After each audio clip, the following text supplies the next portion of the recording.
ମେଘମାଳାରେ ଶୀଘ୍ର ଆଗମନ କରିବାକୁ ଯାଉଥିବା ପ୍ରଭୁ ଯୀଶୁଖ୍ରୀଷ୍ଟଙ୍କ ପବିତ୍ର ଓ ବହୁମୂଲ୍ୟ ନାମରେ ନିର୍ମଳ ଖରା ୟୁଟ୍ୟୁବ୍ ଚ୍ୟାନେଲରେ ଆପଣ ସମସ୍ତଙ୍କୁ ସ୍ୱାଗତ କରେ। ପ୍ରତିଦିନ ପ୍ରତି ପ୍ରଭାତ ଆମମାନେ ନିର୍ମଳ ଖରା ୟୁଟ୍ୟୁବ୍ ଚ୍ୟାନେଲ ମାଧ୍ୟମରେ ନୂଆ ନୂଆ ପ୍ରସଙ୍ଗରେ ପ୍ରଭୁଙ୍କର ବାକ୍ୟ ଶୁଣିବାର ସୁଯୋଗ ପାଉଛୁ। ପରମେଶ୍ୱର ପ୍ରତି ପ୍ରଭାତରେ ତାଙ୍କର ପବିତ୍ର ବାକ୍ୟ ଦ୍ୱାରା ସେ ଆମମାନଙ୍କ ସହିତ କଥାବାର୍ତ୍ତା ହେଉଛନ୍ତି। ସେଥିପାଇଁ ସ୍ୱର୍ଗର ପରମେଶ୍ୱରଙ୍କୁ ହୃଦୟ ସହିତ ଧନ୍ୟବାଦ। ତାହା ସହିତ ଆପଣ ସମସ୍ତଙ୍କୁ ମଧ୍ୟ ହୃଦୟ ସହିତ ଧନ୍ୟବାଦ ଦିଏ, କାରଣ ଆପଣମାନେ ନିୟମିତ ଏହି ଚ୍ୟାନେଲ ଦ୍ୱାରା ପ୍ରସାରିତ ହେଉଥିବା କାର୍ଯ୍ୟକ୍ରମ ଗୁଡ଼ିକକୁ ଦେଖୁଛନ୍ତି।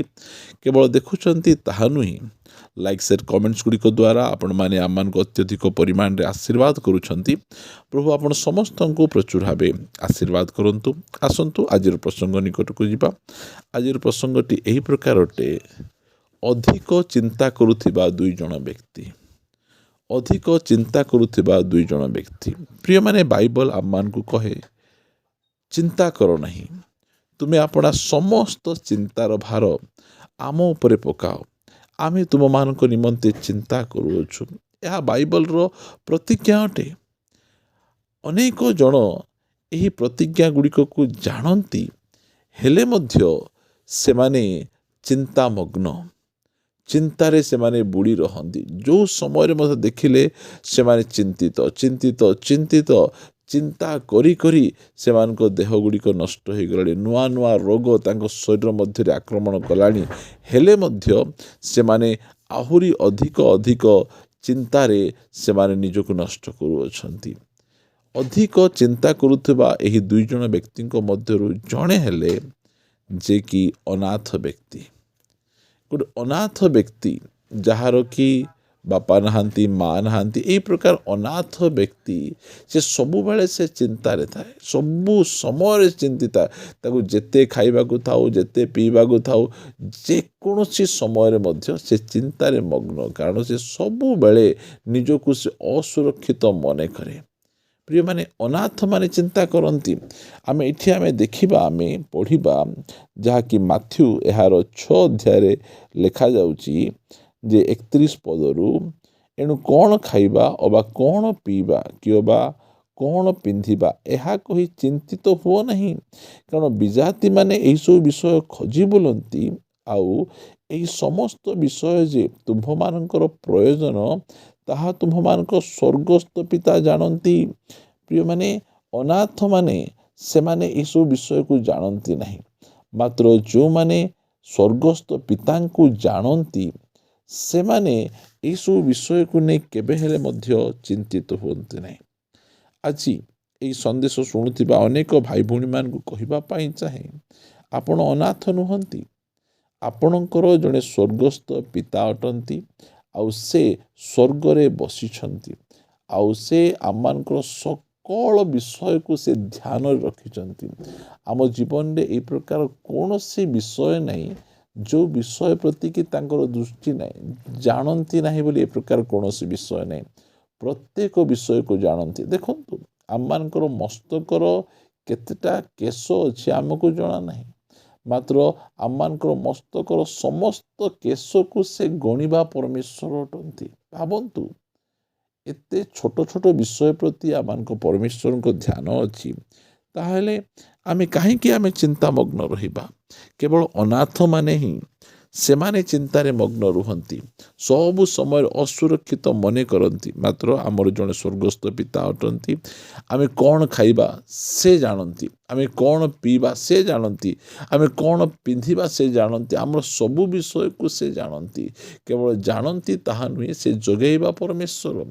ଇସ୍ରାଏଲ ଲୋକମାନଙ୍କୁ 40 ବର୍ଷ ଧରି ସ୍ୱର୍ଗରୁ ସେ ଖାଦ୍ୟ ଦେଲେ, ପଥରରୁ ପାଣି ଦେଲେ, ପ୍ରତ୍ୟେକ ଆବଶ୍ୟକ ବିଷୟ ସେ ତାହାଙ୍କୁ ଯୋଗାଇଲେ। କେହି ଜଣେ ମଧ୍ୟ 40 ବର୍ଷରେ ଭୋକରେ ମରିନାହାନ୍ତି, କେହି ଜଣେ ମଧ୍ୟ ଶୋଷରେ ମୃତ୍ୟୁବରଣ କରିନାହାନ୍ତି, କାରଣ ଆମମାନଙ୍କ ପରମେଶ୍ୱର ଆମମାନଙ୍କର ସ୍ୱର୍ଗସ୍ଥ ପିତା ଅଟନ୍ତି ଓ ଆମମାନଙ୍କୁ ସବୁ ବିଷୟ ସେ ଯୋଗାନ୍ତି।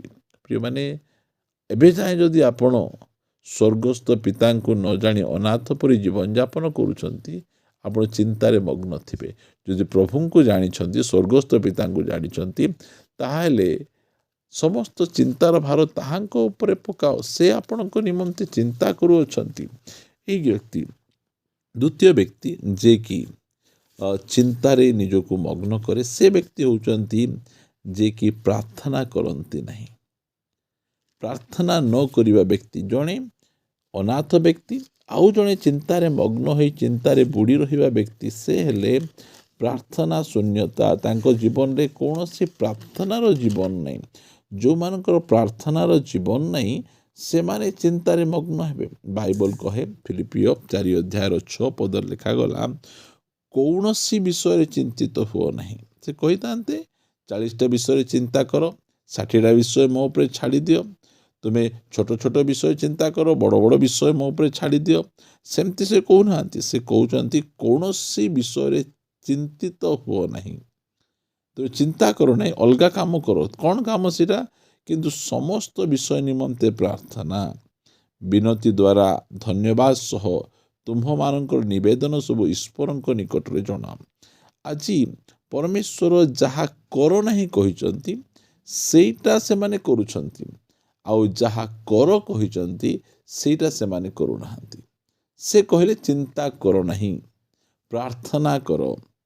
आज अनेक ख्रिस्टियन भाई भौणी माने से प्रार्थना करूनाहांती से माने चिंता करूछंती कोठु पैसा आइबो कोठु घर भड़ा दिया जिवो आमे केमिति आमे चलिबु आमर पुओ झीर भविष्य कौन हेबो आमे मेडिकल रे पढ़ले आमे कि प्रकार भाव सुस्थता लाभ करि परिबु। एई प्रकार अनेक विषय को नहीं से माने चिंतित चिंतित चिंतित अटंती। प्रिय माने प्रथम व्यक्ति जे कि चिंतारे बुड़ी रहे से हेले अनाथ व्यक्ति आउ जने व्यक्ति चिंतारे बुड़ी रहे से होचंती प्रार्थना न करिवा व्यक्ति। जो माने प्रार्थना करंती नहीं सबु समय रे से चिंता करंती चिंतारे बुड़ीकिना रहंती। मात्र जो माने प्रार्थना करंती से माने जानी छंती समस्त चिंतार भार प्रभुंको ऊपर पकईछंती से संभाळिबे से जत्न नेबा परमेश्वर से केबे हेले कहिबे ना एटा मदरे होई परिबो नहीं तुमे डेरी करदेल आउ टिके आगरु आस्तांत ए प्रकार भाषा परमेश्वर व्यवहार करंती नहीं। सेथिपाई आपण ए दुई जण व्यक्तिंको मध्यरे नाम प्राप्त न हुअन्तु आपण प्रार्थना करिवार व्यक्ति हुअन्तु आपण पितांको जानिबार व्यक्ति हुअन्तु ताहाले आपण चिंता उपरे जय लाभ करिवे। कौनसी प्रकार चिंता आपण को केबे हेले मध्य व्यतिव्यस्त करि परिबो नै। प्रत्येक प्रकार चिंतारू आपण जय लाभ करी गोटे चिंता मुक्त जीवन यापन करिवे। एहा ही स्वर्गस्थ पिता से चाहती।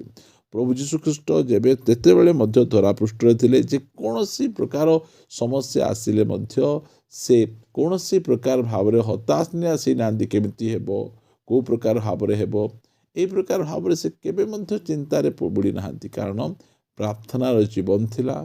से स्वर्गस्थ पिता को भल भाव जानी से प्रिय प्रभु को लोक मैंने आसतु आम मैंने ये चिंता को आम छाड़ी आम मैंने प्रभु उपरे विश्वास रखी आम प्रार्थना करवा आम मैंने समस्त प्रकार चिंतारू जय लाभ आम करवा कारण आमर जड़े स्वर्गस्थ पिता अच्छा आम मान को सकल आवश्यक से जगेबे। प्रार्थना करने जावा।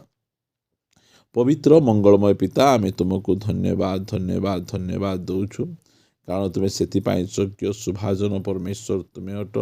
आमे तुमको गौरव उपरे गौरव महिमा उपरे महिमा दौछु। तुम्हें आम समस्त द्वारा गौरव पाओ महिमा पाओ। आमे चिंता करी आमे भूल करिछु चिंता करी तो अविश्वास करिछु से प्रार्थना करुछु चिंता रो मुक्त तुम्हें करो।